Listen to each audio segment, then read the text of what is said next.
O ito, meron pa nga lumalabas, Trillanes for President, Torre for Vice President, Team Sonic. Di ba? O sasabihin ng mga DDS, ang dali niyong talunin, Inodoro, yun pala eh. Mas madali para kay Sara Duterte nyo. O edi mas okay para sa inyo. Ano pa nirereklamo nyo? Siguro sa tingin ko, napagod na yung mga pinks tsaka yung mga loyalista na iba na yung mga kandidato ay takot sa mga Duterte.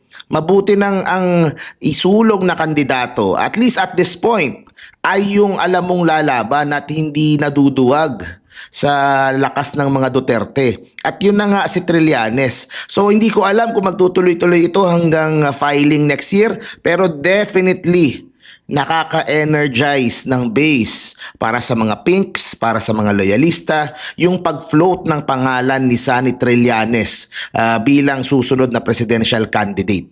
Mukhang naubusan na kayo ng oras at panahon. Hanggang ngayon wala pa rin kayong pantapat sa mga Duterte, kaya pati ba naman yung asong ulol na naglalaway gusto nyo gawin Pangulo? My goodness.